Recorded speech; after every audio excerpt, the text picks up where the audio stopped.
أعوذ بالله من الشيطان الرجيم بسم الله الرحمن الرحيم. So yesterday we touched on fear, and today we're going to continue from there. So we were discussing ayah number 2. Ayah number 2 states, Bismillah ar-Rahman ar-Rahim, ذَلِكَ الْكِتَابُ لَا رَيْبَ فِيهِ هُدًى لِلْمُتَّقِينَ. The muttaqi is someone who fears Allah out of reverence, in a sense, and through fear wisdom is achieved. I talk about neuroscience as well yesterday. Affective Neuroscience by Jaak Panzer, who was a pioneer in the neuroscience of emotion, and very fascinating research she's done in this area. So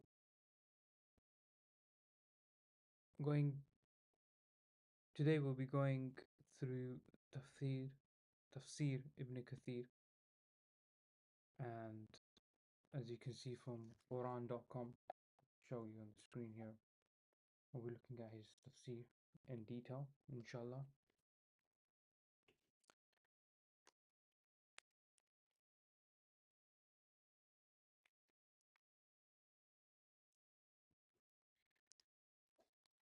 And last point from yesterday also is we looked at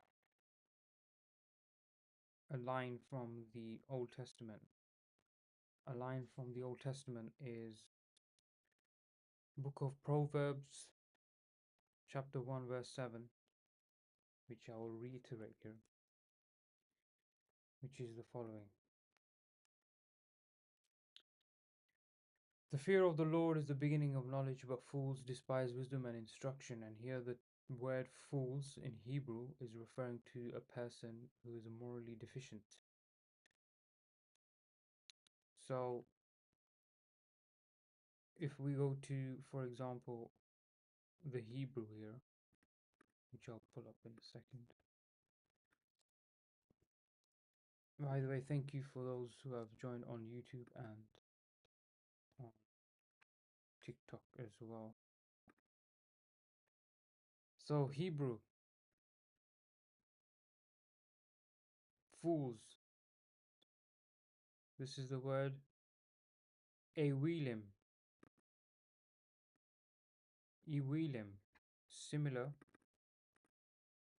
to the Arabic word la ilm. La ilm in Arabic means someone who is not knowledgeable. But here in Hebrew, ewilim refers to a fool, someone who transgresses and is devoid of any moral knowledge. Who is morally deficient, right? So that's quite fascinating. Jazakallah khair, brother Ridwan. Appreciate that. So I found this interesting, although we know the Old Testament is corrupted in many, many ways. But still, I think it's very interesting. Book of Proverbs,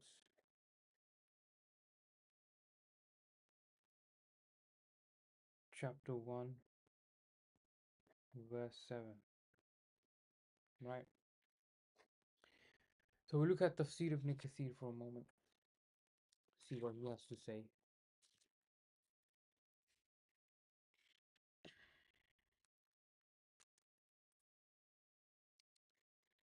So, there is no doubt in the Quran. The book is the Quran. Raib means doubt. As-Sudi said that Abu Malik and Abu Saleh narrated from Ibn Abbas, and Murra al-Hamdani narrated from Ibn Mas'ud and several other companions of Muhammad sallallahu alaihi wasallam that La Raiba fi, in which there is no raib, means about which there is no doubt. Abu Darda, Abu Darda was a well-known companion of Muhammad sallallahu alaihi wasallam. Ibn Abbas, Mujahid, Mujahid, Sa'id bin Jubair, Abu Malik, Nafi, Ata, Abu al-Alayya, Al-Rabi' bin Anas, Muqatil ibn Hayyan, As-Sudi, Qatada, and Ismail bin Abi Khalid said similarly. In addition, Ibn Abi Hatim said, I do not know of any disagreement over this explanation. The meaning of this is that the book, the Quran, is without a doubt revealed from Allah. Similarly, Allah said in Surah As-Sajdah, Bismillah ar-Rahman ar-Rahim, Alif Lam ذلك الكتاب لا ريب فيه هدى للمتقين. صدق الله العظيم. So the second ayah of Surah Al-Baqarah also occurs in Surah Sajda as well. Interesting parallels here. The revelation of the book, this Quran, in which there is no doubt, is from the Lord of all that exists. Some scholars stated that this ayah 2:2 contains a prohibition, meaning do not doubt the Quran. Furthermore, some of the reciters of the Quran pause upon reading La Raib, there is no doubt, and they continue Fihi Hudal lil Muttaqeen, in which there is guidance for the Muttaqeen, the pious and the righteous people. So Muttaqeen, just to clarify my previous statement, is someone who are people who are the pious and righteous. So Muttaqeen is a person. It's a singular. Interesting, okay.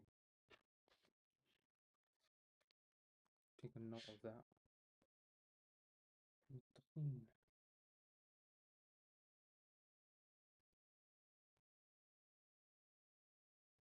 Muttaqeen.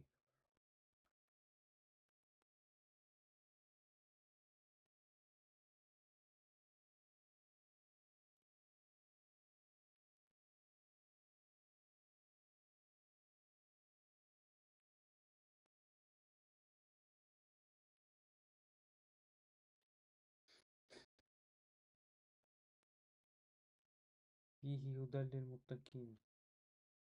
A person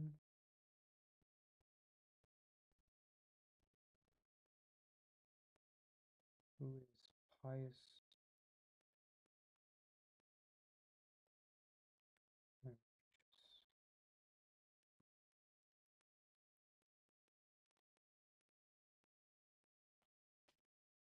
Okay.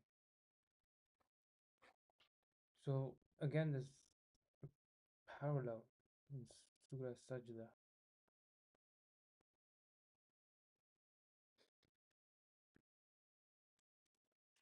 Take a note of this as well. Number 4. So Surah Sajda, Surah As-Sajda,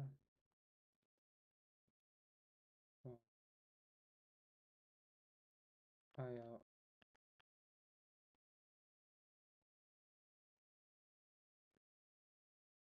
1 to 2.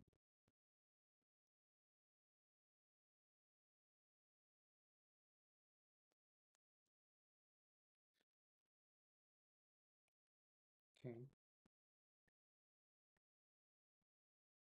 So La Raiba Fihi, in which there is no doubt, because in this case, Hudan, guidance, becomes an attribute of the Quran and carries a better meaning than Fihi Hudan, in which there is guidance. So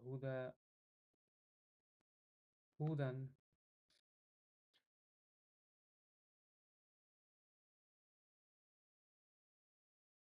same as verse 2. So it's the same as guidance. Hudan.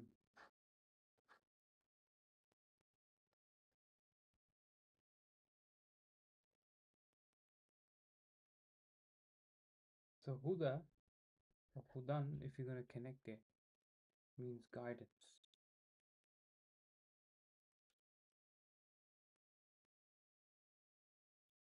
Okay, interesting.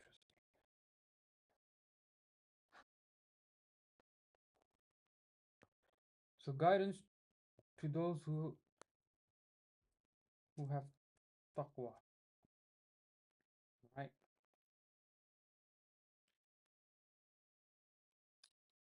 Guidance for those who have taqwa. Taqwa, I believe, is the okay. From my thing here.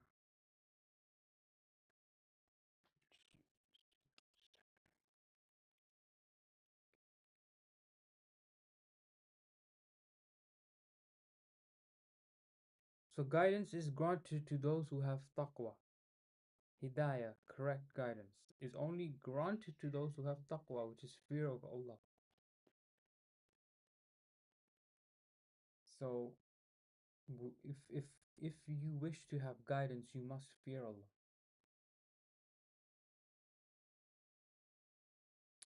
I think a loose parallel can be drawn when it comes to governments and authority. You fear the government, that's why you don't, for example, violate a traffic rule. You fear the person who's in charge of you, of where you work, for example, so that he, she, or they don't get rid of you. But these are individuals you shouldn't fear, because Allah gives you risk by virtue of you having, as mentioned in the next verse, the ghaib, which is the unseen, because as Muslims we believe risk comes from a multitude of places, and these can be, for example, you have one business, and from that business you feed literally generations, or you have small investments everywhere and you work a day-to-day job. So it really depends on what exactly your setup is, but that can be flipped instantly where you lose everything or you gain something out of the blue, as they say, out of nowhere, right? Obviously, you need to put in the hard work and then ask Allah for what you want. You can't expect to just sit in one place and for the next 10 years just make dua and say, oh God, please help me, but you haven't decided to change yourself. So, guidance is only granted to those who have taqwa. Taqwa is the fear of Allah. This is an interesting reference Ibn Kathir gives. أعوذ بالله من الشيطان الرجيم بسم الله الرحمن الرحيم قل هو الذين آمنوا هدى وشفاء والذين لا يؤمنون في آذانهم وقر وهو عليهم عامًا أولئك ينادون من مكان بعيد. صدق الله العظيم. This is from chapter 41, verse 4, ayah 44. So Surah 41 is, sounds familiar actually.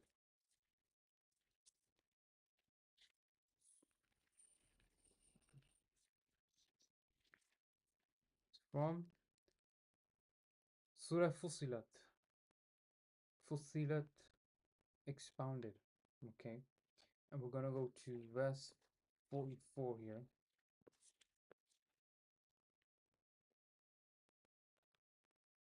Right.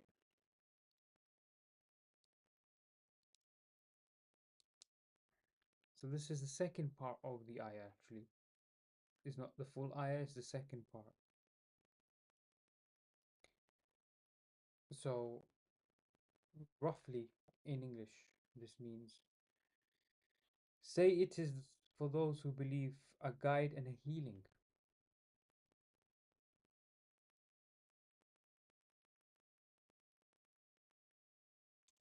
As for those who disbelieve, there is a heaviness, deafness in their ears, and it, the Quran, is blindness for them.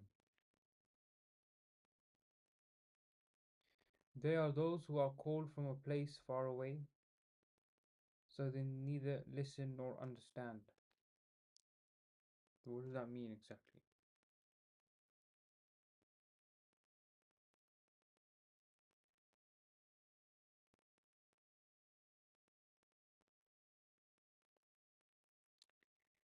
So let's see what this means.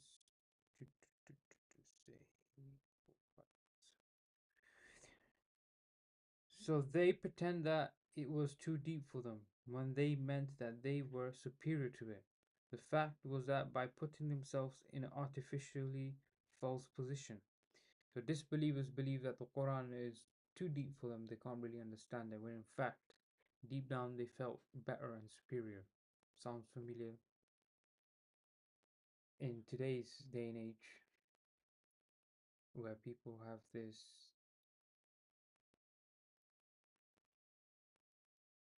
superficial pride about themselves.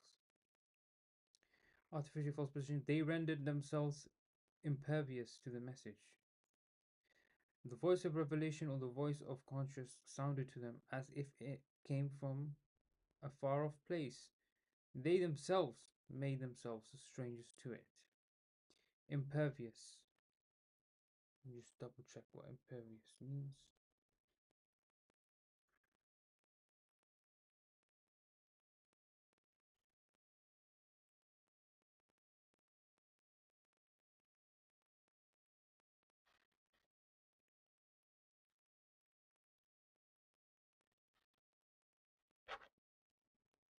Not allowing fluid to pass through, unable or unable to be affected by adjective.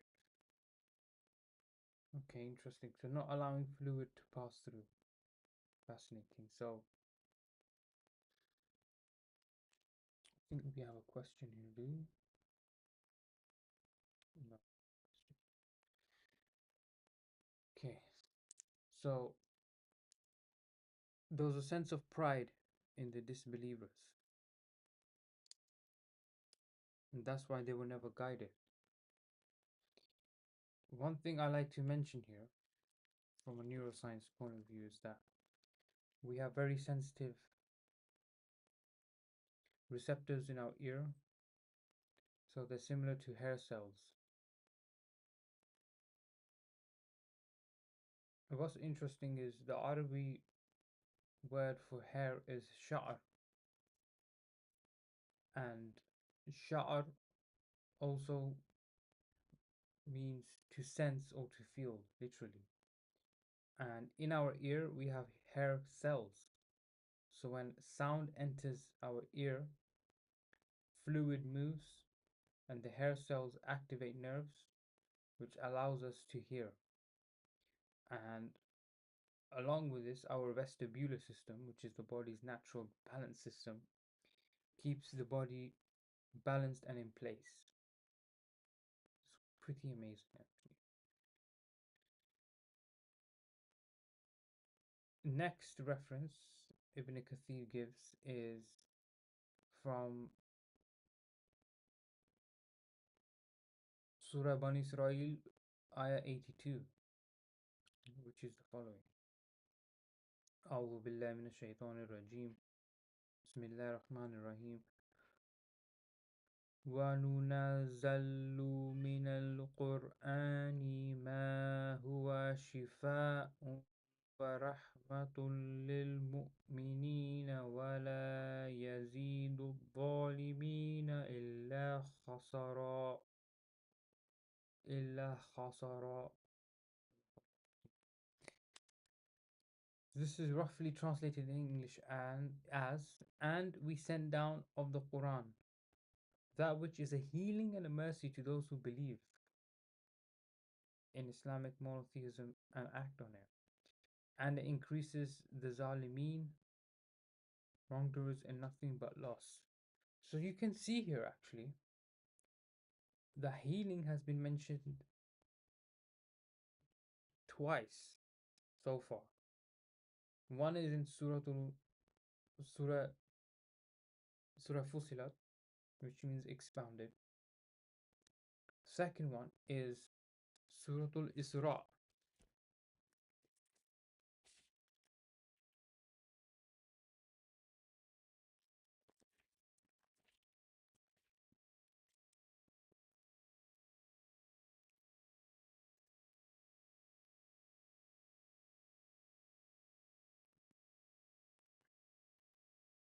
Sorry, Ayah 82. Sorry.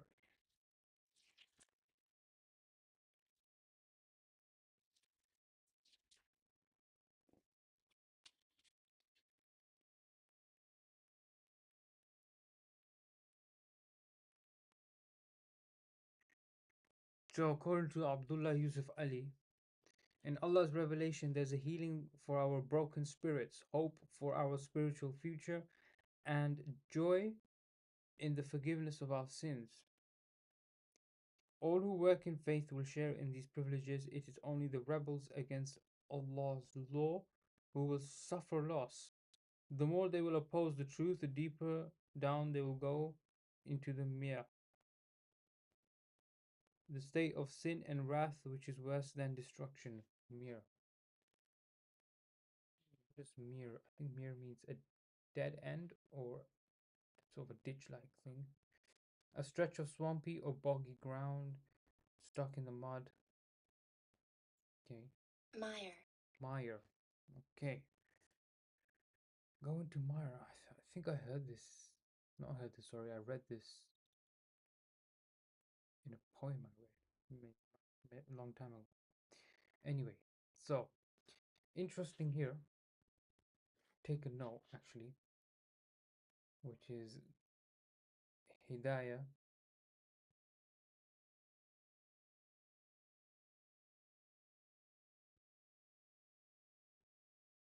and taqwa. So hidayah, let's quickly look up hidayah.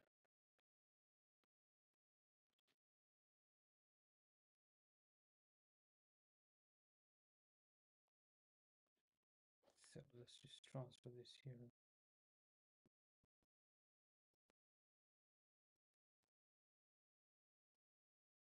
Hidayah.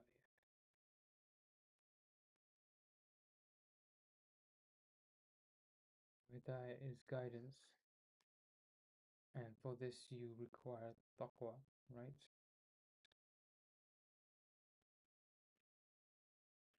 So according to Ibn Kathir,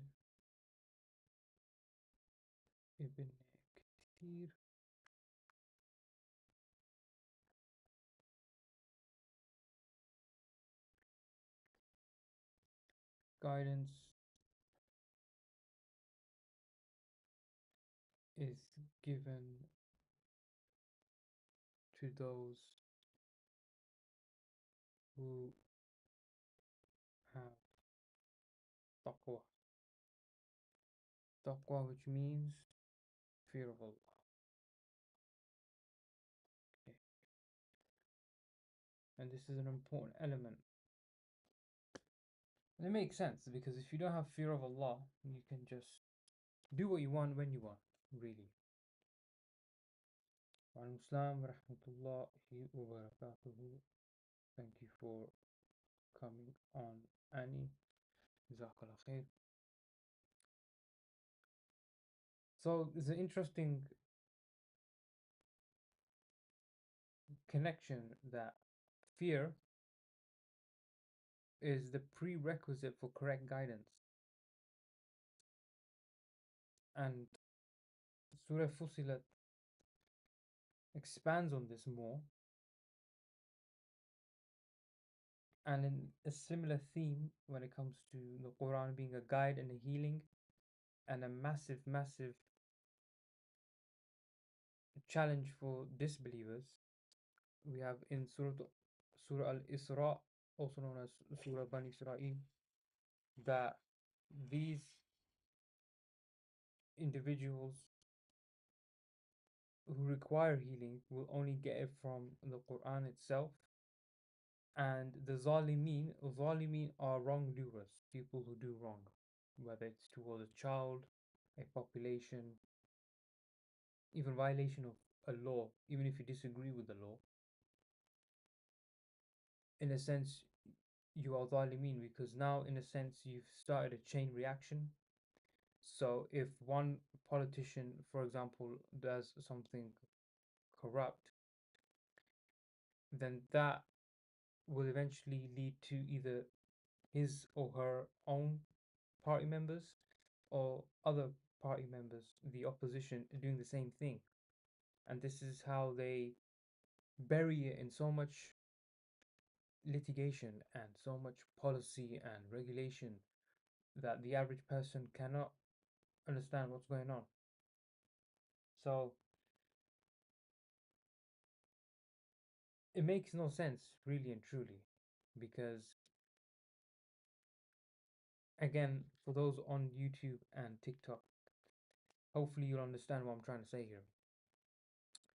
A man who had a particular place in the Caribbean was connected with very famous, influential people who would go to the island often, not over the past few years, but this was happening for decades. Well connected in academia, for example, MIT, well connected with political groups and royal families. So they all used to get together and have what they would classify as fun. Now, these are the Zalimeen because they are committing this wrong.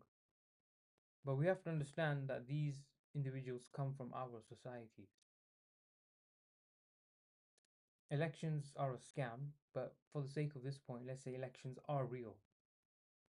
Are you electing someone based off of, are you electing someone because they fear Allah?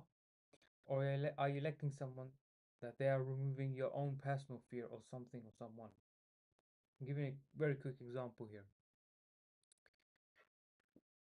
In the UK, we have the Reform Party, which was which is a descendant of UKIP, and UKIP is a descendant of the National Front, which was led by Enoch Powell, I believe in the 80s, 70s, 80s. And it's the same philosophy that's being passed down, where get rid of individuals who look more or less like myself, have names like myself, which I understand why, because most of the population have become, in a sense, brain dead. They don't adhere to fearing Allah to the degree that, for example, the Bible says, as we read in the book of Proverbs, chapter 1, verse 7, that the start of wisdom is fearing God. And that's the New Testament and, of course, the Old Testament stating this. And that's exactly what the Quran opens up with. Well, not opens up with, but chapter 2 opens up with installing fear. And I explained the neuroscience behind it. Affective Neuroscience by Jack Pensnip. I'll very quickly show the book for those who just joined on the stream. For those of you interested, it's a technical read, but if you're trying to understand the neuroscience of emotions, I think it's a fantastic tool to have in your library, and it certainly helps you understand children, especially children who are hyperactive because of sugar, salt, seed oils, YouTube, social media, and just spending so much time with other children who are hyperactive in school, for example. So this is the text I am referring to. Okay, second.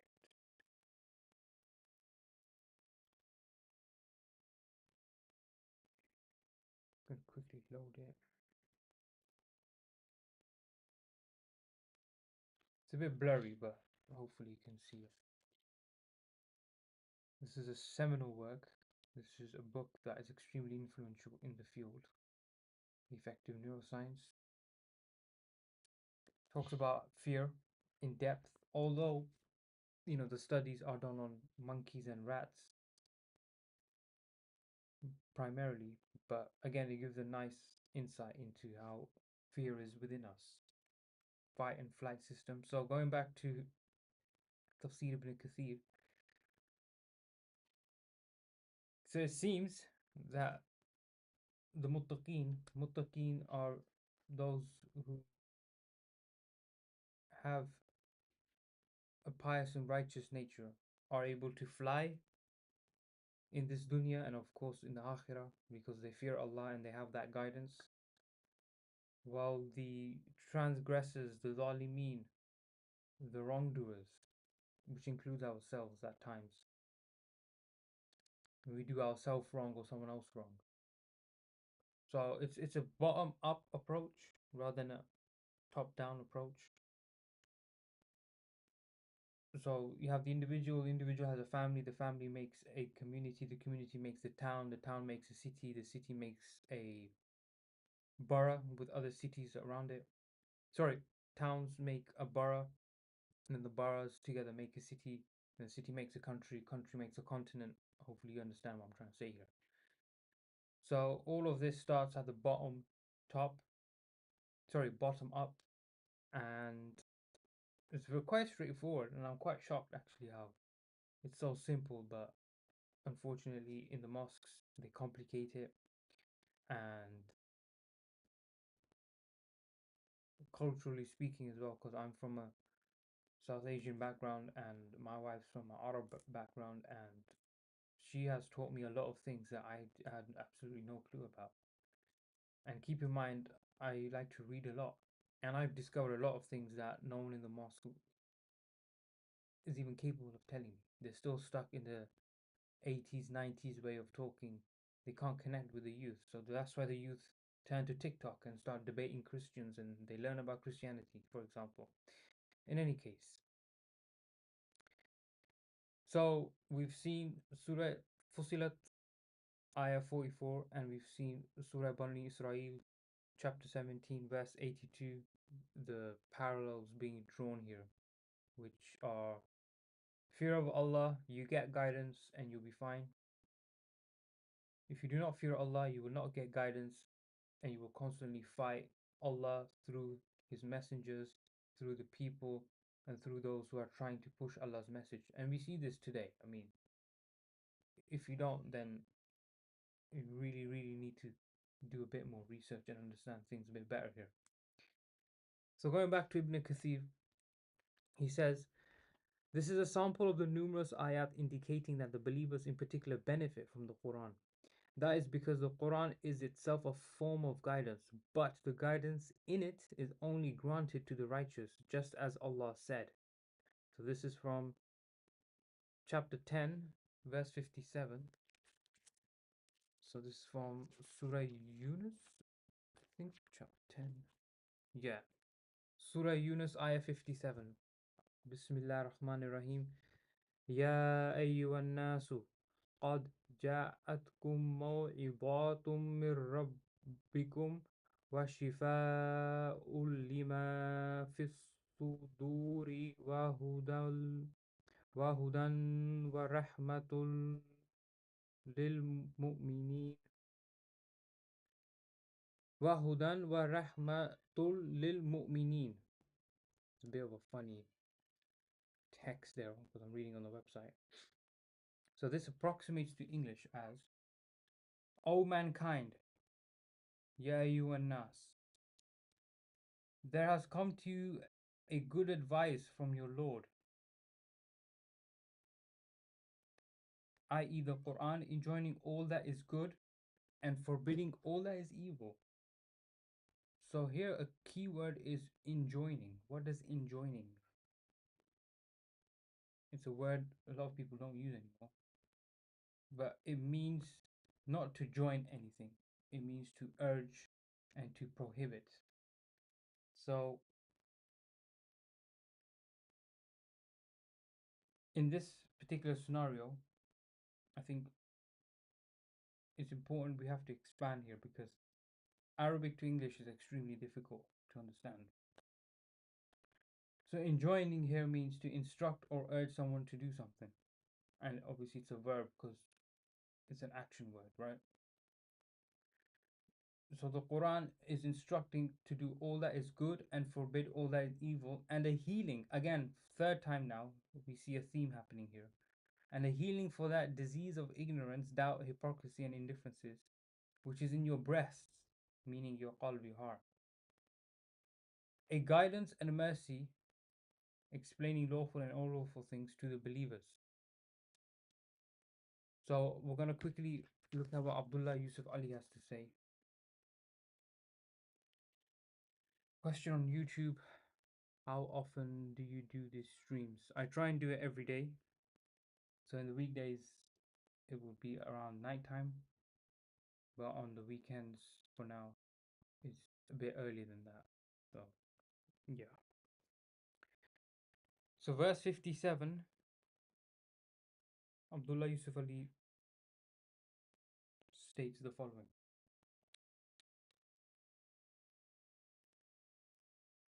those who do wrong have a disease in their hearts, which will cause their spiritual death. Allah in His mercy declares His will to them, which should direct their lives and provide a healing for their spiritual disease. If they accept faith, the remedy acts. Okay, so once you accept faith, then the remedy, which is the cure to the disease, begins to take effect.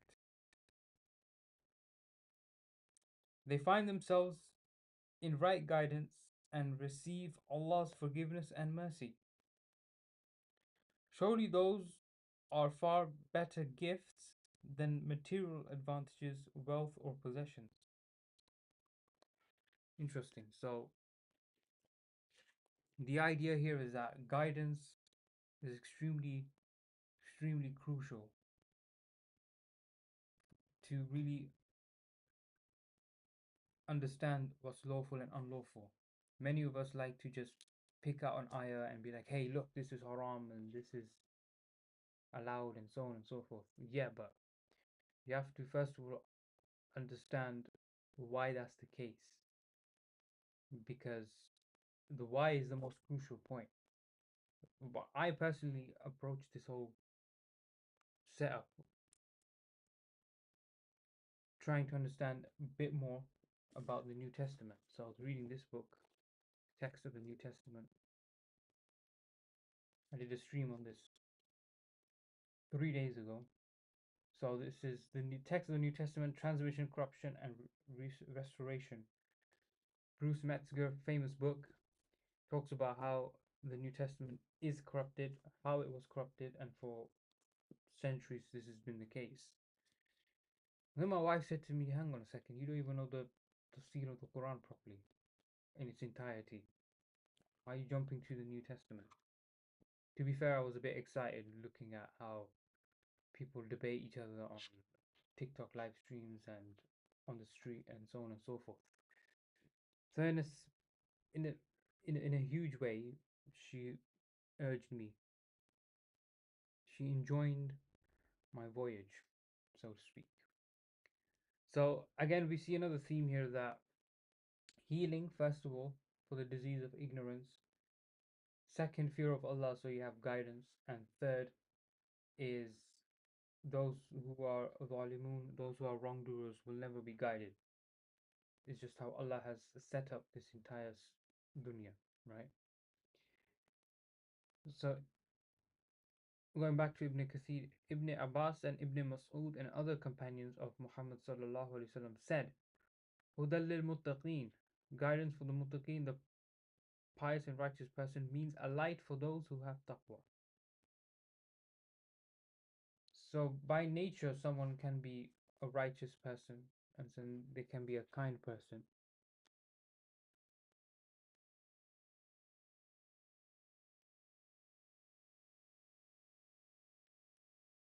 And eventually they will get this particular guidance that they're looking for. So yeah, really, really fascinating stuff here. Right, the meaning of al-muttaqeen. So before we transition to al-muttaqeen, I think we must consider the four ayahs from Surah Yunus, Surah Bani Israel, Surah Fusilat, and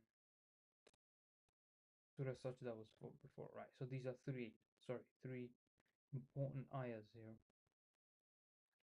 Take a note.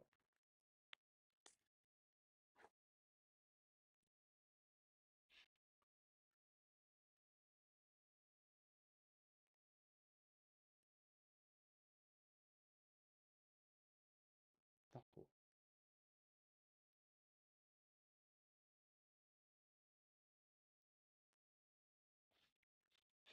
Right now you have taqwa, taqwa,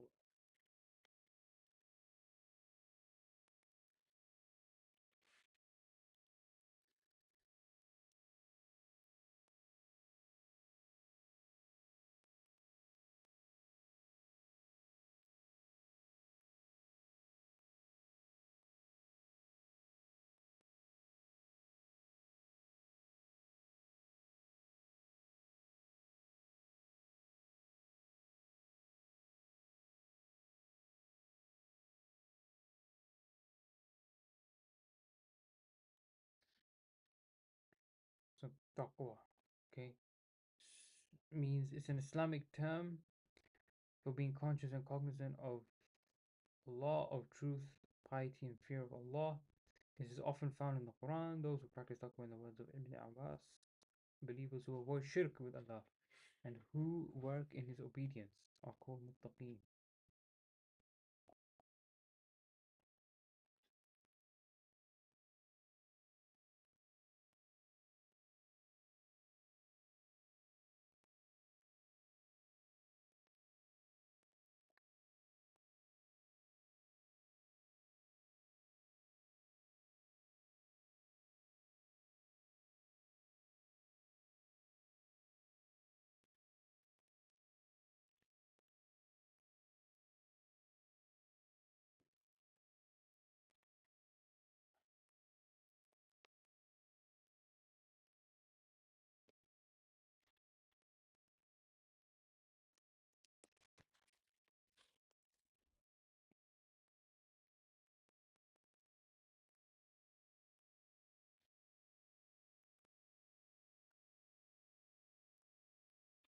Fear of Allah.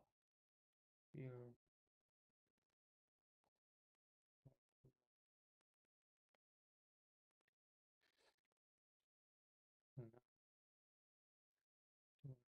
Surah Fussilat.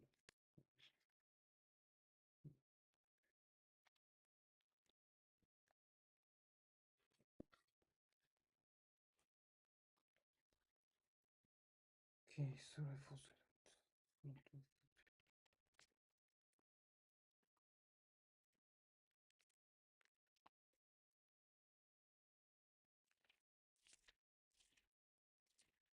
Excuse me.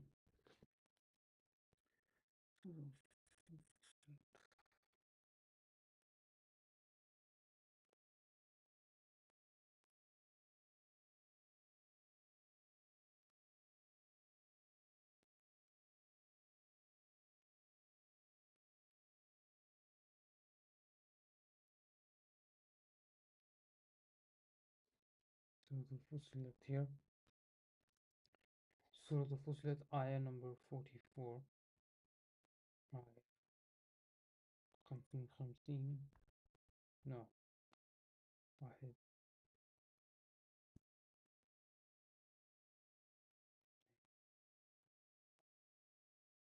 Arba. Okay. Again, speaking of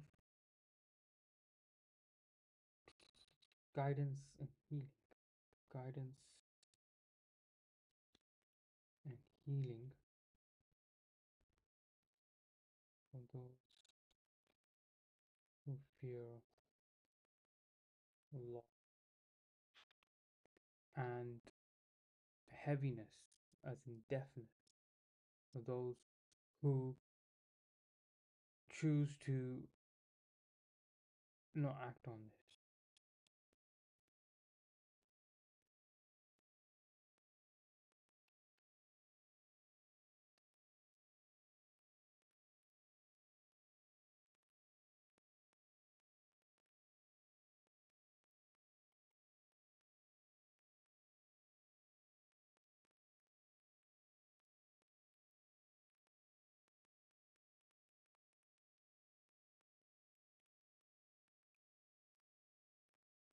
And blindness,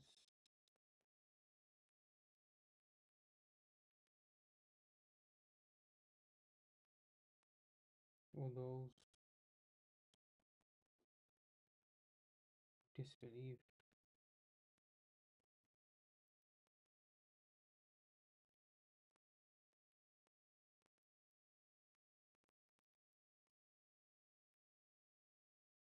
Yeah, those who are called from the place of fire.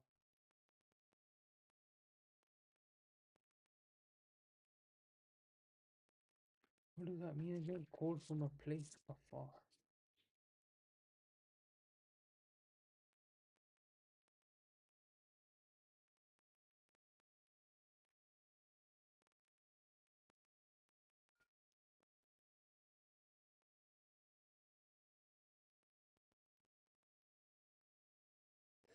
Oh, so far place meaning that they made it upon themselves that hey, this is a thing that is far away. Okay, interesting.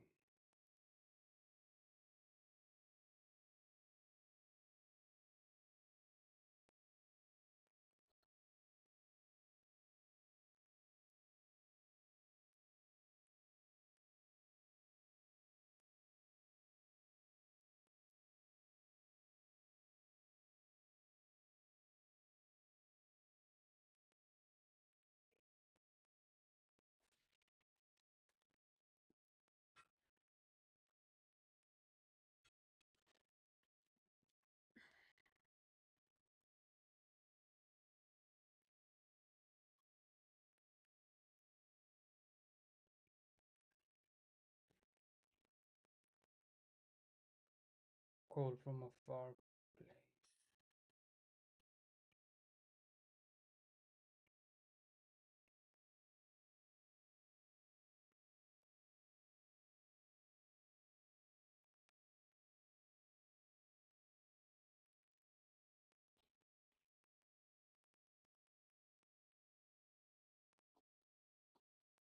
I.e.,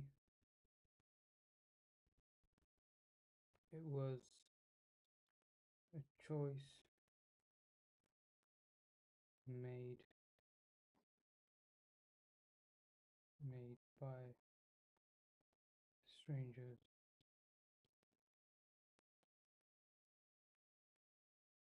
as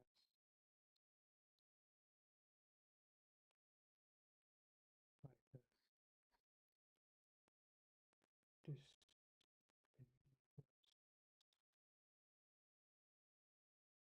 become strangers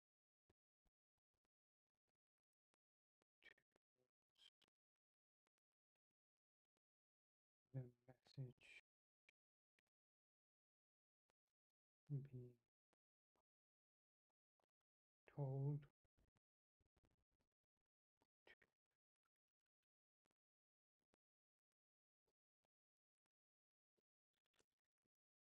okay, interesting.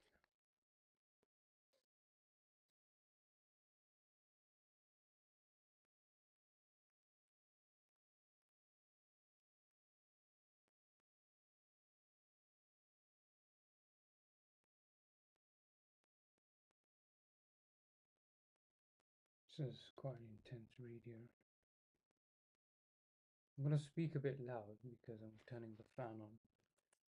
Hopefully y'all can still hear me.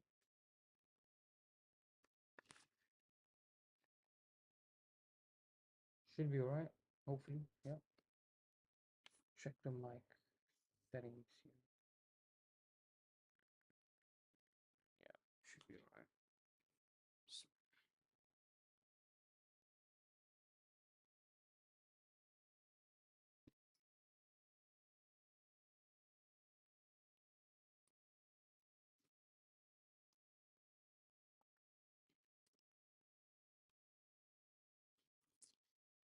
Okay, so moving forward,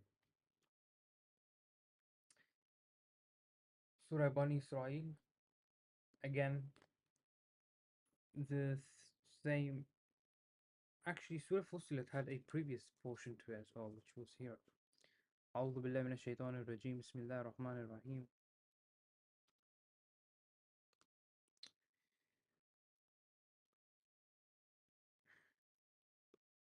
ولو جعلناه قرآنا أعجميا لقالوا لولا فصلت آياته أعجمي وعربي okay وعربي وعربي had we sent this as a Quran in a language other than Arabic, they would have said, why are not its verses explained in detail? What, a book not in Arabic and a messenger an Arab? Right, so interesting fact here is there weren't any messengers that were sent to that part of the world, okay? And they refused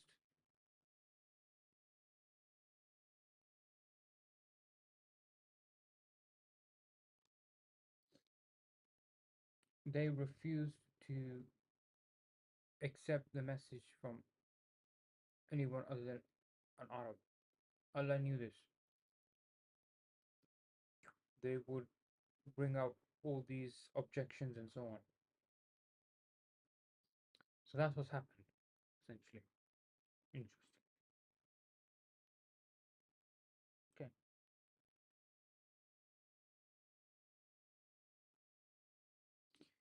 Right. Oops. So that's the context of that.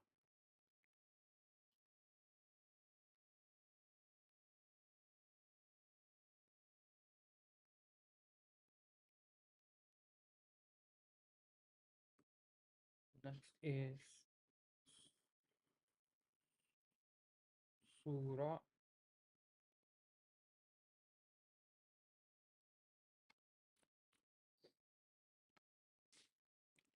chapter number 17.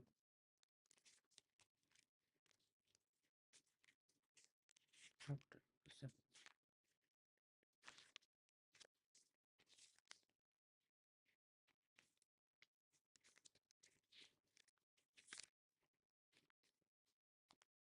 Surah al-Isra.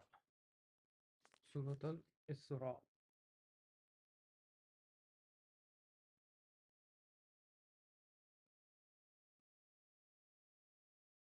Al-Isra. Al-Isra.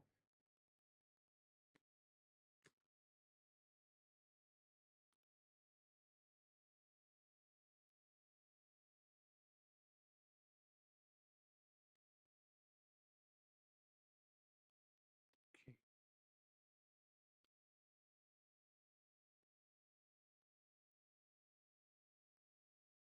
And this is ayah number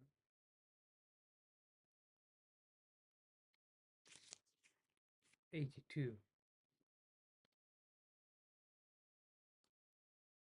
82.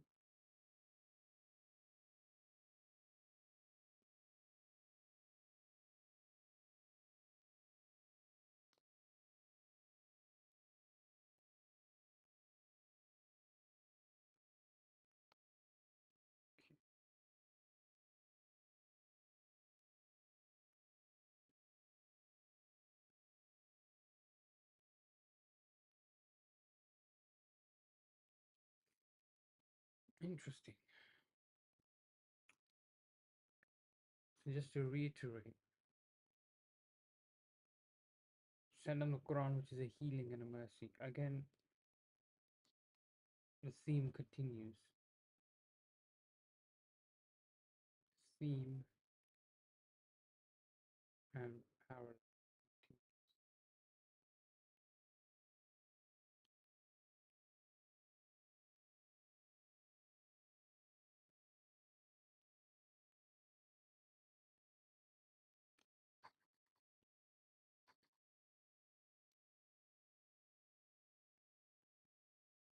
which is the Quran we send down, and we send down the Quran, that which is a healing. Quran is a healing, right?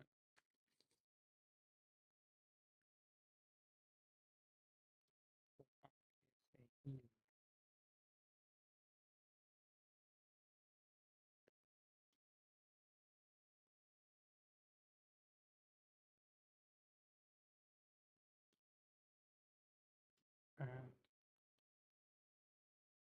And mercy to those who believe. Let me change my seat. 1 second.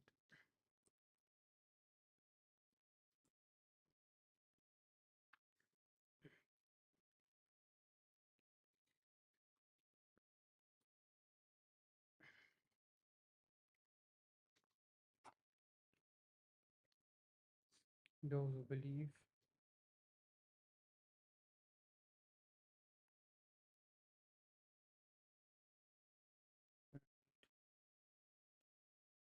increases it increases the volume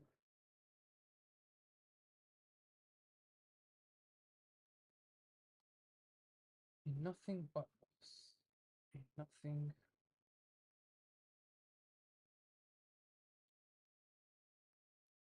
but loss.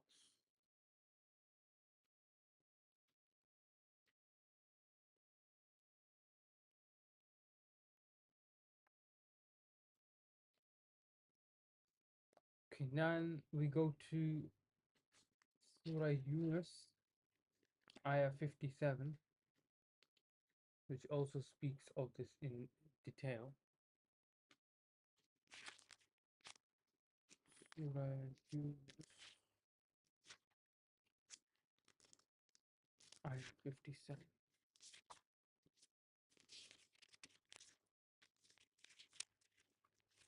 Oh, excuse me. See, the shaitan is trying to take over here. Let's tie my hair quick.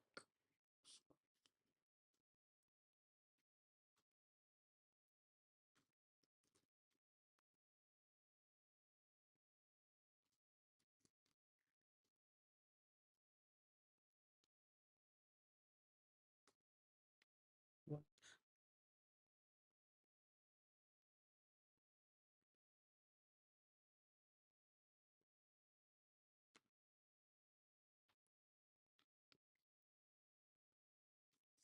Wait.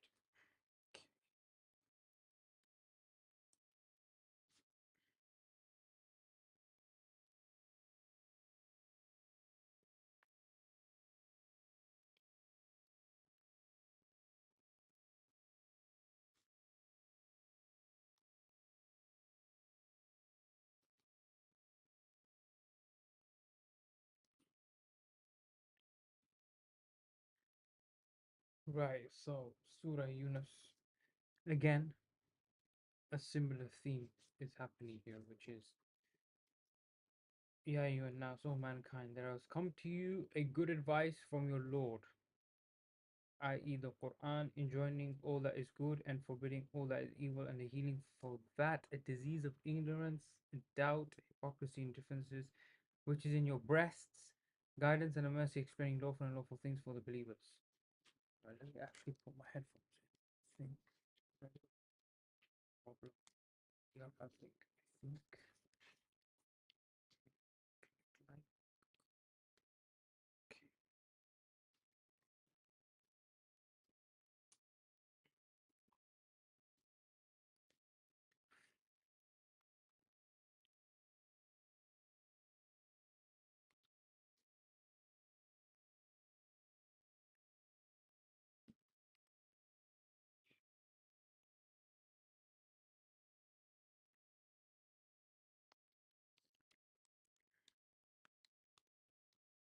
hello. Hopefully everyone can hear me. Just quickly double check.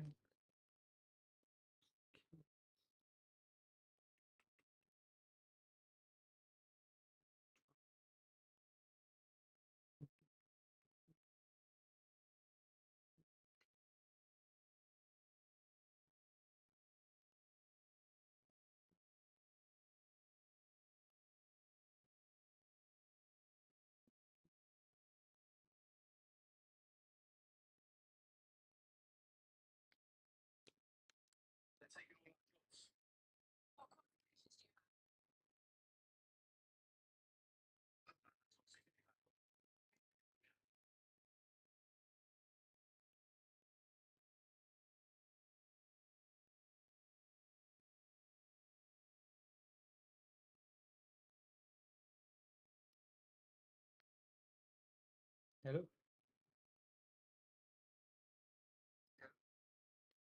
Oh, screen down instead of two.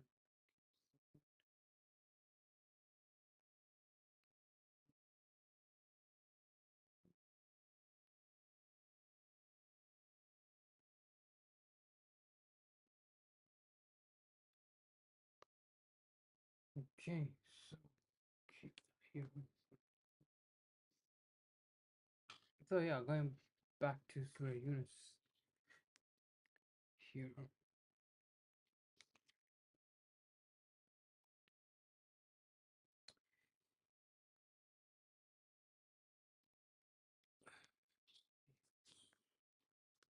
So again, we can see more parallels being drawn.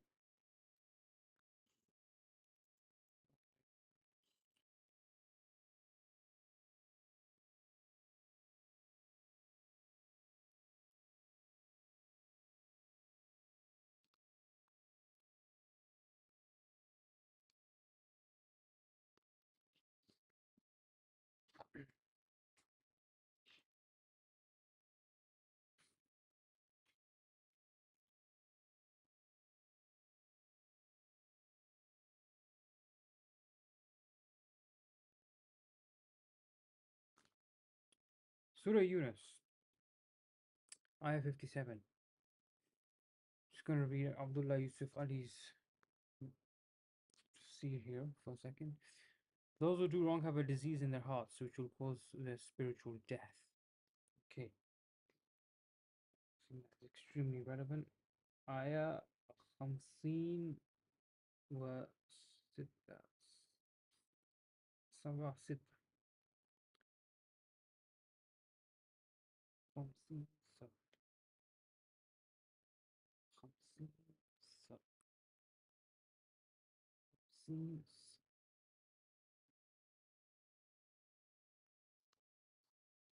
Interesting. So it's fascinating to say the least.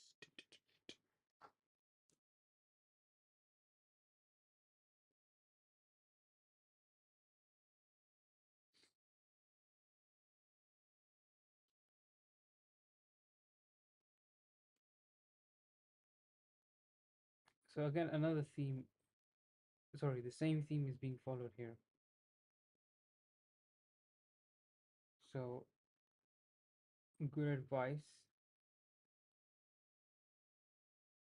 sent from your Lord Allah.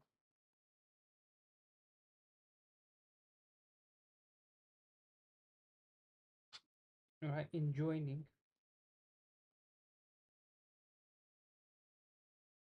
all that is good, all that is good, and forbidding all that is evil. Okay, and so that's first part, right? Themes continue on.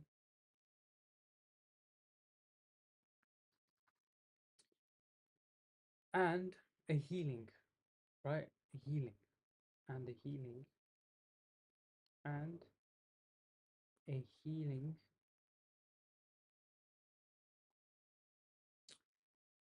for that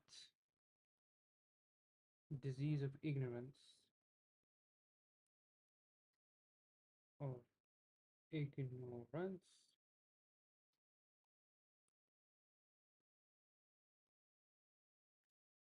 and a healing for that disease of ignorance. So ignorance, we all are ignorant for sure. Doubt, having doubts. I certainly have many doubts. Hypocrisy. I believe we are all hypocrites, micro level and maximum level. uyur, and differences based off of age, race, culture, language. These are the differences that exist. Okay? Disease of ignorance, doubt,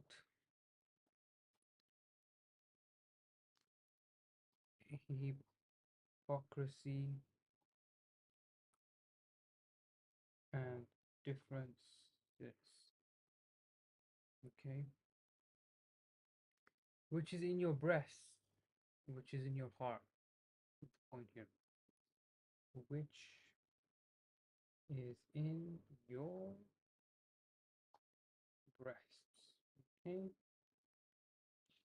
A guidance.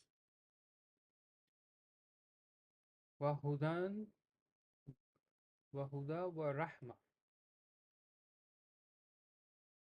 Wahuda. Wahuda or wahudan? How would I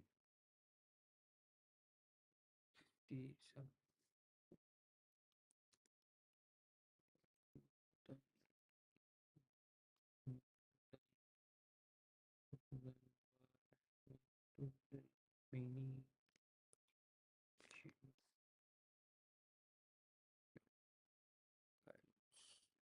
See. Okay. Guidance and a mercy. Right. Fantastic. Very nice.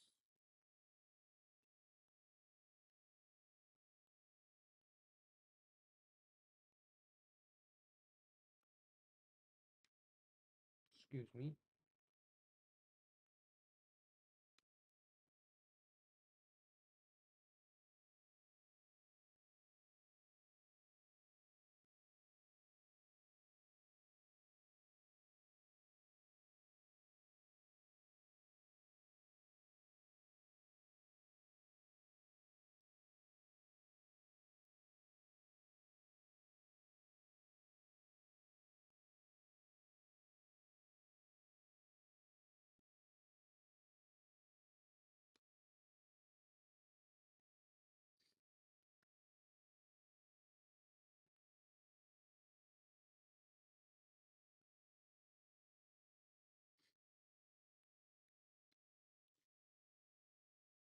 Okay. What's in your breast? A guidance and a mercy. Okay. So this then is saying guidance, number one, and a mercy. So guidance comes first,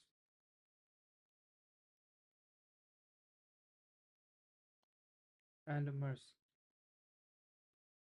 And see. Explaining lawful and unlawful things for the believers.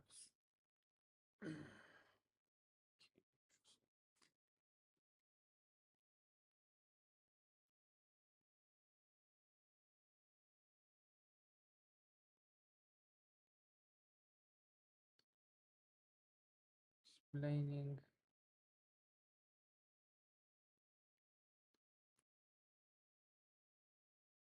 lawful and unlawful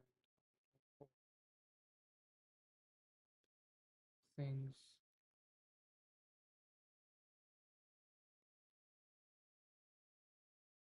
for the believers.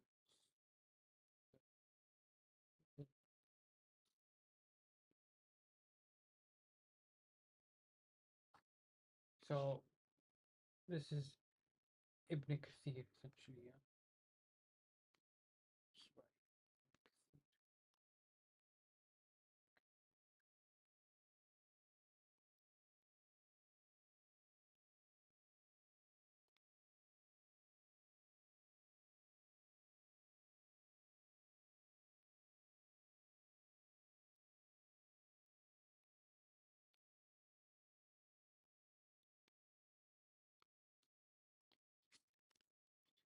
7.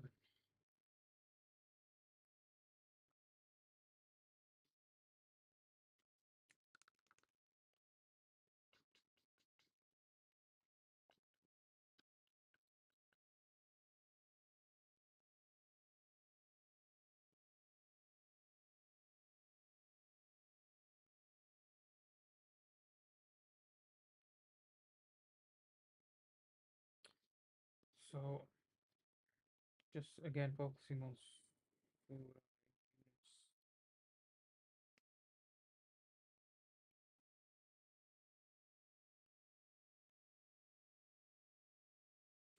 Ayah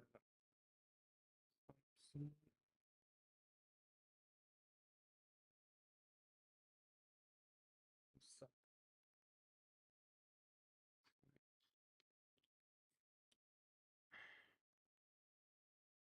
Those who do wrong have a disease in their hearts which imposes their spiritual death.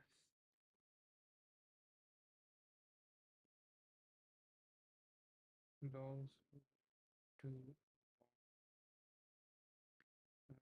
a spiritual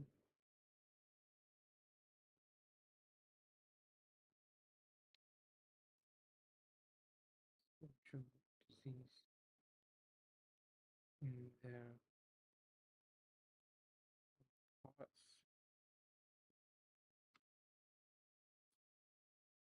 which will cause their spiritual death. Their spiritual death.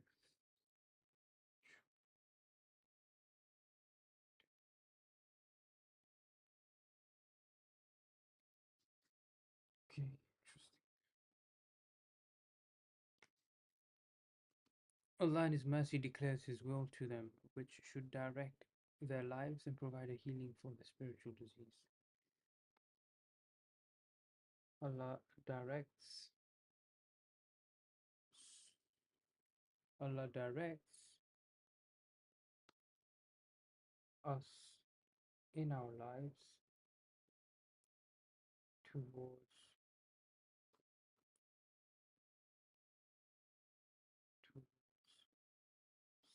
spiritual.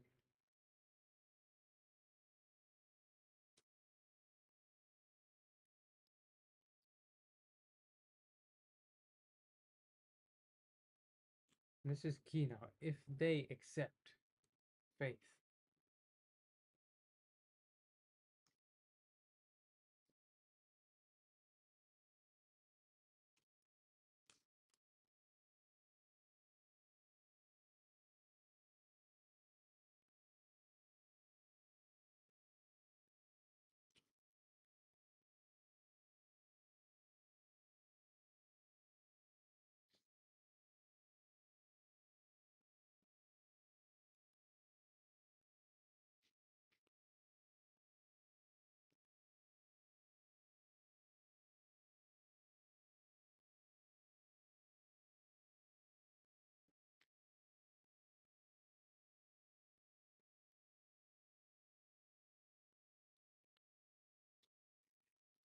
spiritual healing.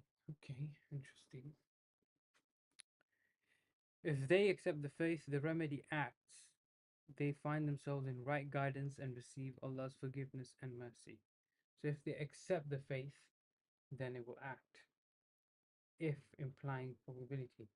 If they accept the faith, if they accept the faith,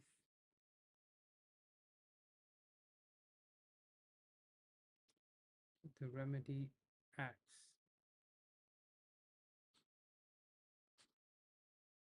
They accept the faith, the remedy acts. Okay.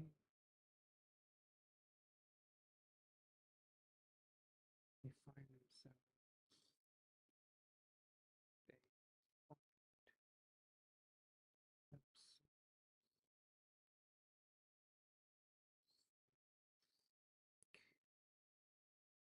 in right guidance. In right guidance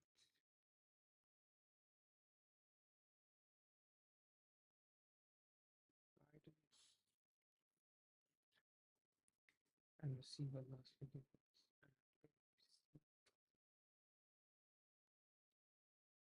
Allah's forgiveness.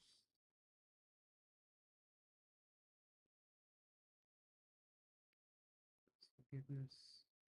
Mercy.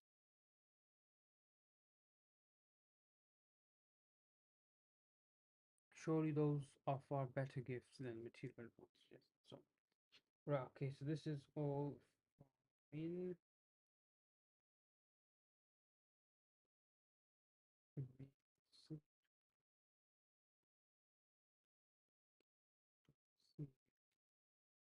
of the law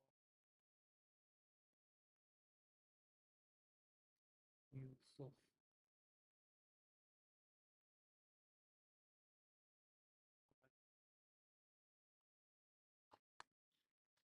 Okay, fantastic, brilliant. Thank you for the gifts earlier. I suspect it was someone I know. But Jazakallah khair for the gifts. Thank you for everyone on the YouTube live stream. Those on my TikTok, if you just YouTube search mind, matter, and meaning, Kershaw, mind, matter, meaning, or even if you search Islam and neuroscience with the ampersand, you'll find my channel, Islam and neuroscience. So watch more content coming on that. So Surah Yunus, interesting parallel there. Next, we shall look at the meaning of al-muttaqeen.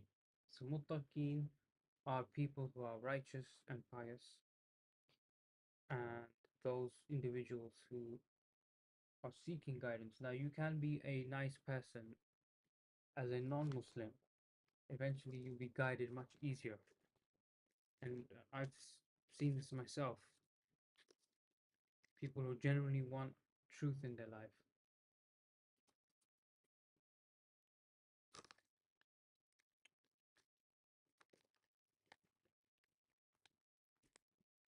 end up getting it. So,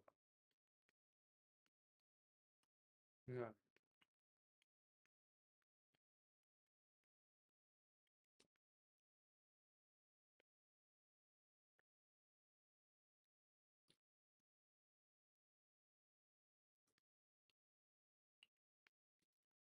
Hmm.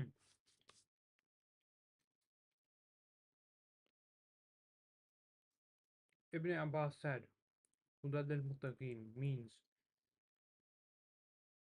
they are the believers who avoid shirk with Allah and work in His obedience.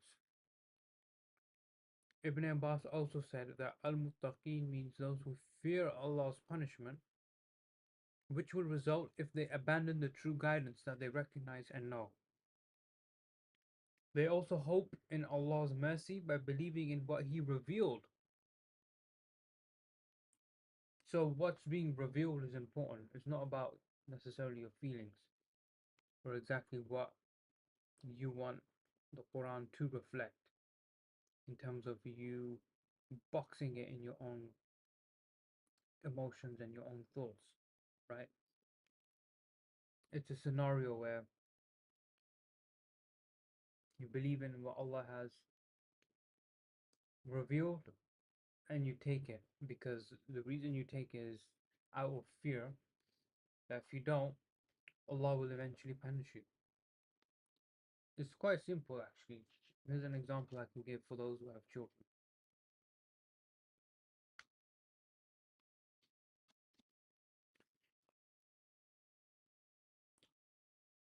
Nowadays on Xbox and PlayStation you have online communities, group chats in other words. They're on there and they are playing a shooting game, for example. Yeah, playing a shooting game, and what ends up happening is that someone on that team says a racial slur. Okay, that ignites anger out of trauma, out of passion, out of a number of things, right? Now,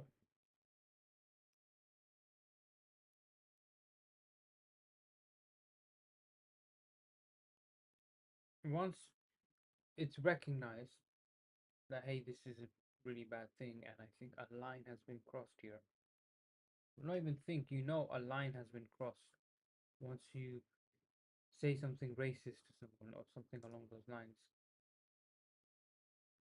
You recognize that because there are boundaries that have been revealed to you as you've grown up. Not to be racist, not to be rude, not to go out and just unalive someone.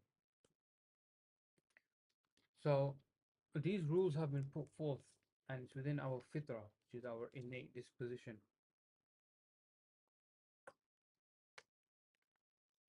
to recognize good and evil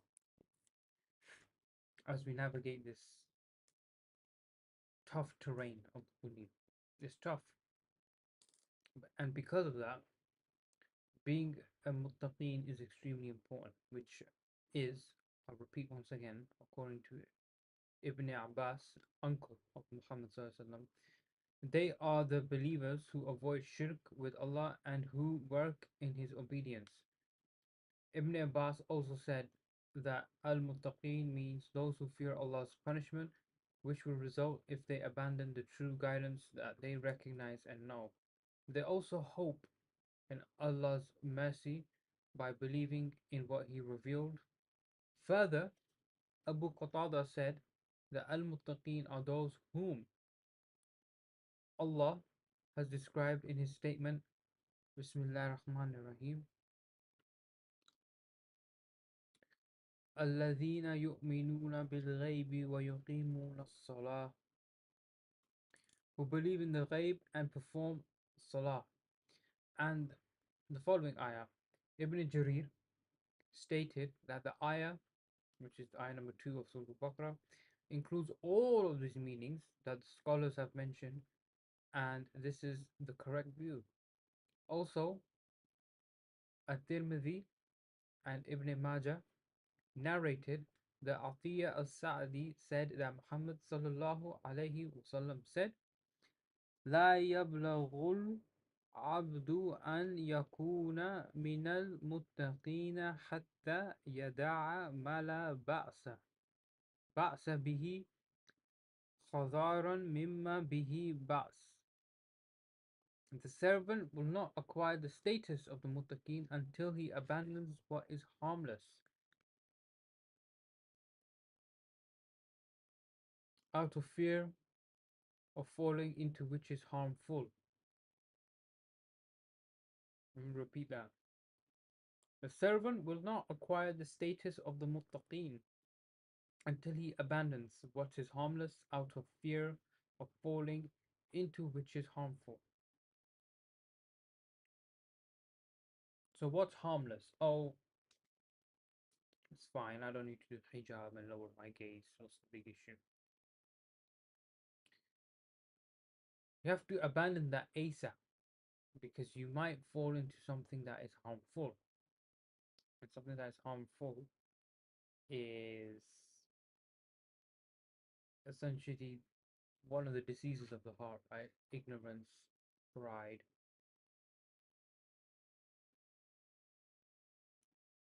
differences, treachery, so on and so forth.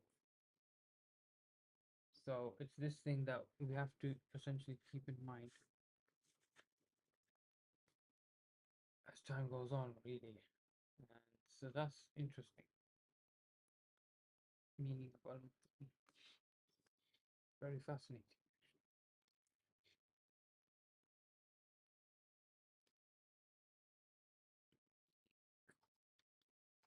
Oh,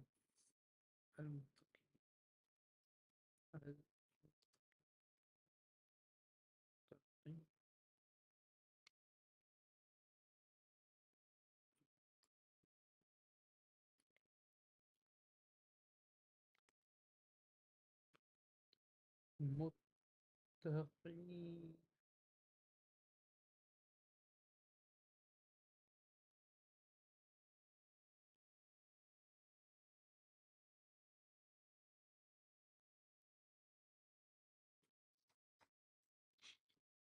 المتقين, right?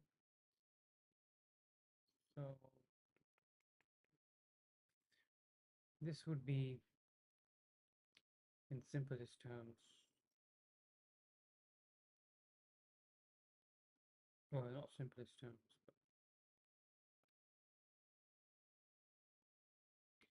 According to Ibn Abbas.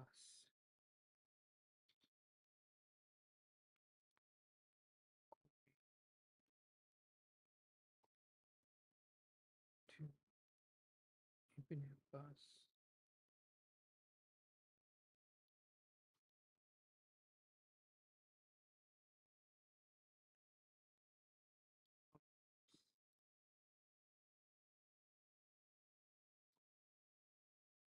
How do you spell Ibn Abbas again?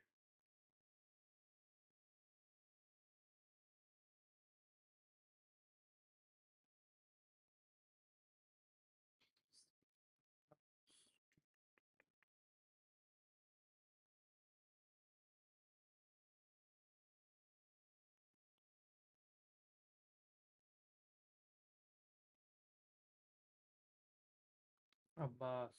Also.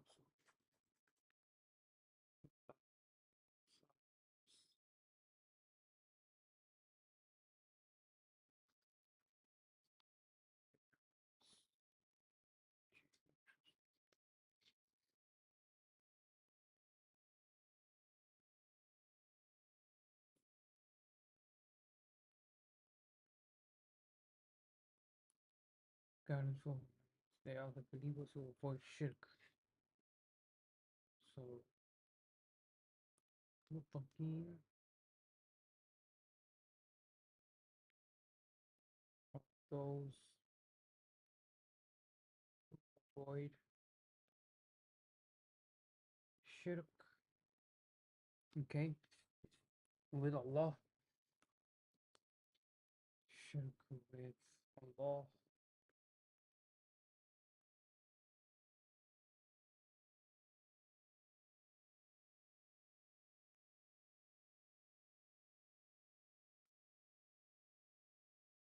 and work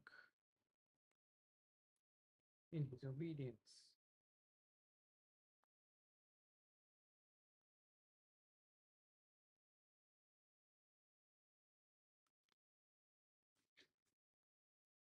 Interesting. In His obedience. It's okay.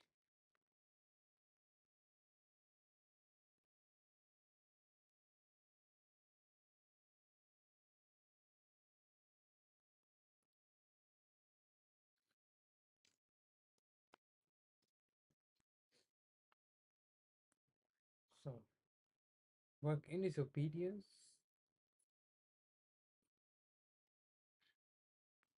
Ibn Abbas also said,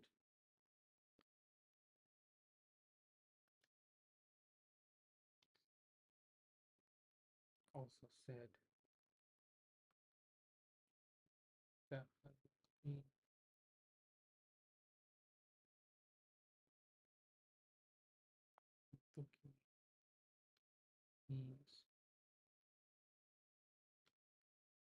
those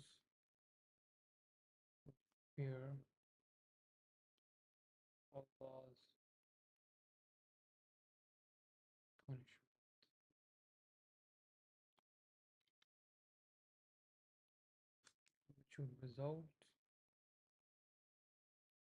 which would result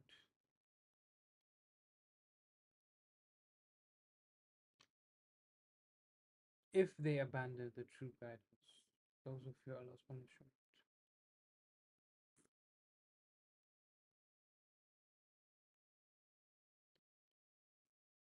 Okay, which would result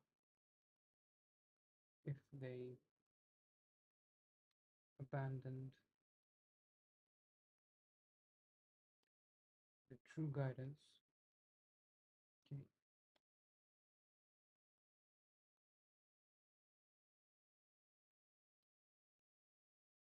that they recognize.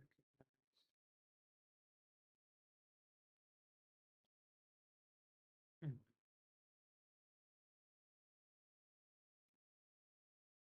They also hope in Allah's mercy by believing in what He revealed. Also,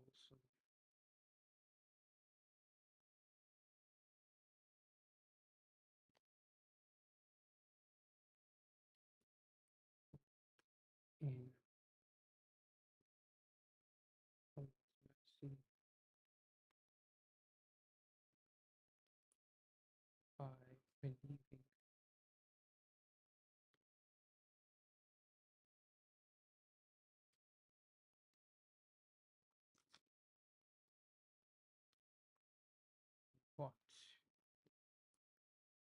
field.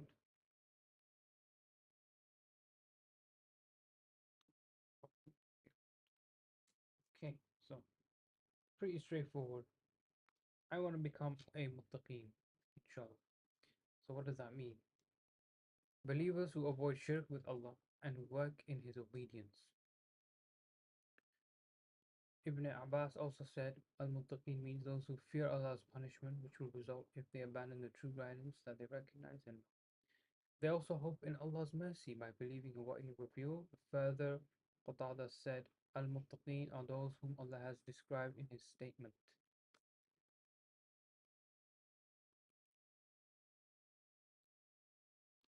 الذين يؤمنون بالغيب ويقيمون الصلاة.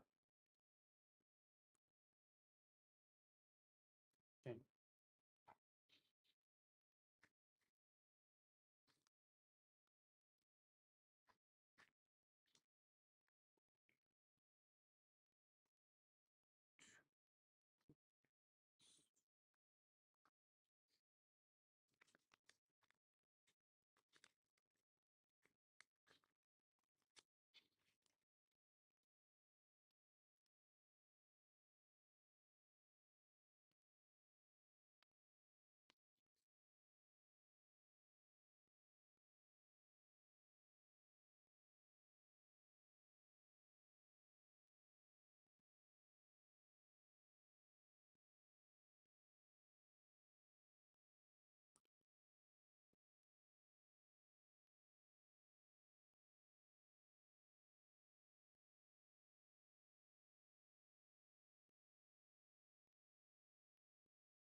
Qatada said,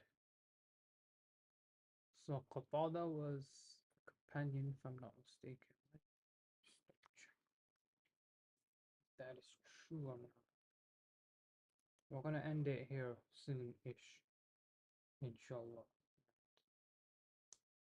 It's been fascinating learning about the theme again. Oh,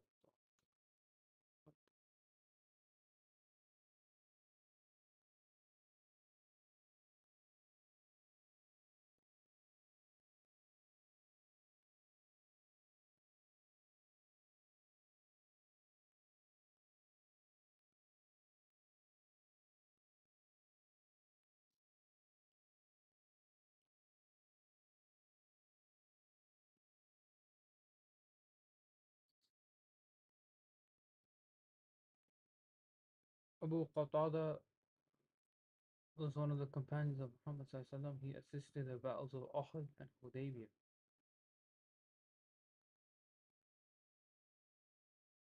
Interesting.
Okay, so he was an Ansari Sahabi, Abu Qatada.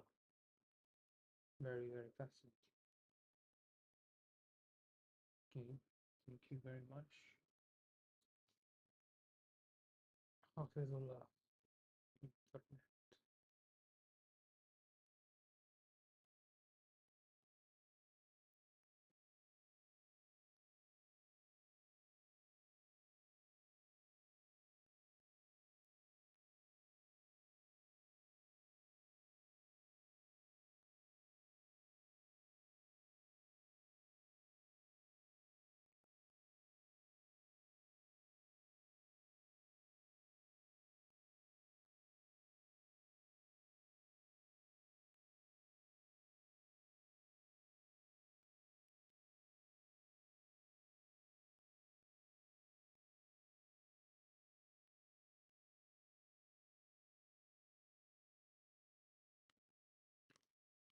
Okay,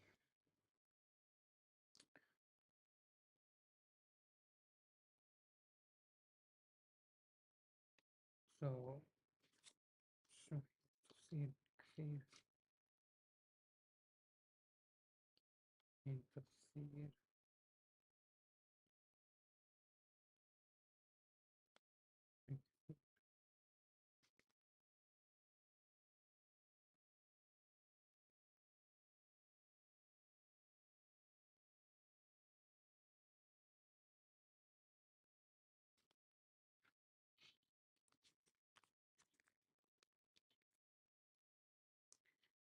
So according to Abu Qatada, who was an Ansari Sahabi from the Khazraj tribe, he said that Al-Muttaqin are those who Allah has described in His statement. Bismillahirrahmanirrahim. Allazina yu'minuna bil ghaybi wa yuqimuna as-salah. Who believe in the ghaib, unseen, and perform salah, which is your duty bound prayers, 5 times a day, every day. Ibn Jarir stated that the ayah, Surah Al-Baqarah number 2, ayah number 2 as well, includes all of these meanings that the scholars have mentioned, and that this is the correct view. Also, At-Tirmidhi and Ibn Majah narrated that Atiyah as-Sa'di said that Muhammad sallallahu alaihi wasallam said, "The servant will not acquire the status of the muttaqeen until he abandons what is harmless out of fear of falling into which is harmful." Jami' Tirmidhi classifies this as Hasan al-Gharib. This is a Hasan hadith. Interesting. Let's take a note of that quickly. Qatada. Just looked it up as well.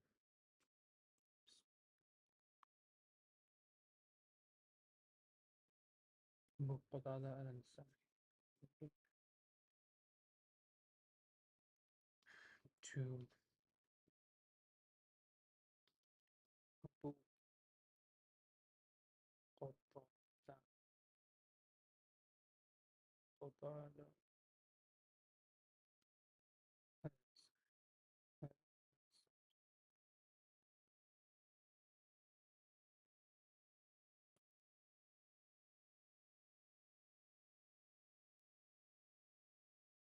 According to Abu Qatada al-Ansari, Muttaqeen, someone who's righteous and pious. The definition is the second ayah of Surah Al-Baqarah, essentially. So we all should strive to become Muttaqeen. Okay.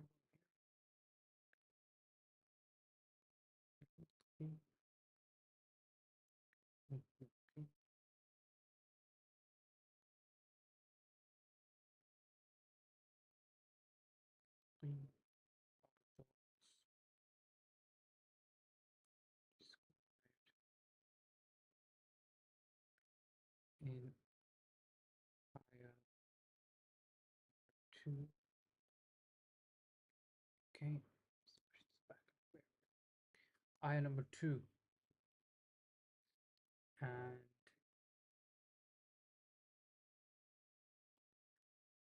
which is those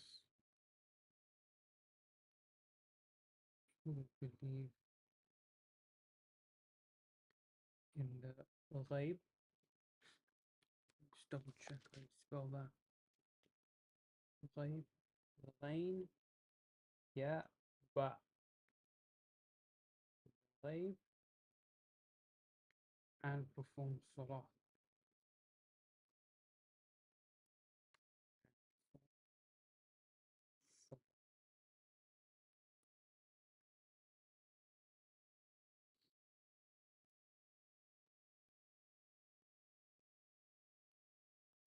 Okay, okay, I spelled that wrong. Alif there. It's just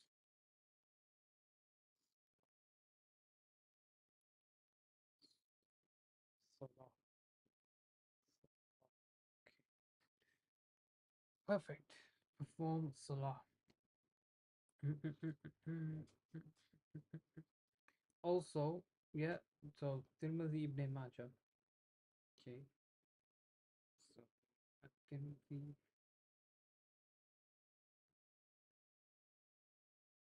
Tirmidhi,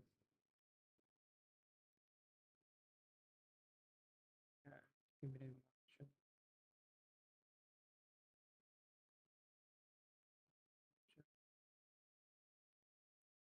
narrated they Sahli said, said, all Rasulullah sallallahu alaihi wasallam, all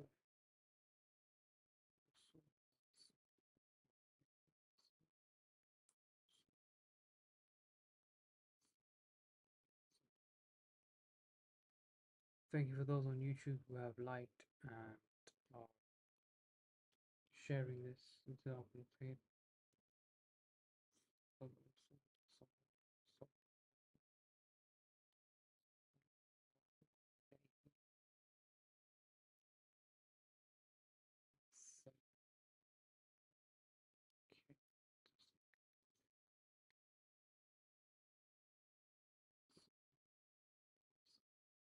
Okay. Servant will not acquire the status of the muttaqin until he abandons what is harmless, before he falls out of fear of falling into which is harmful. So which is, do not listen to music, for example, otherwise your mind is occupied with satanic propaganda. Same goes with the news, same goes with old fables and stories which have no relevance.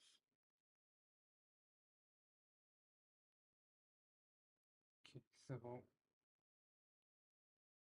we'll leave it there. Inshallah, tomorrow around the same time, I'll be back discussing Surah Al-Baqarah from Ayah 3 onwards. So it's been 2 days. We've only covered 2 ayahs, which is incredible. But inshallah, I'm sure we'll go through everything and see how it plays out. Inshallah. And till next time, Assalamu alaikum wa rahmatullahi wa barakatuh.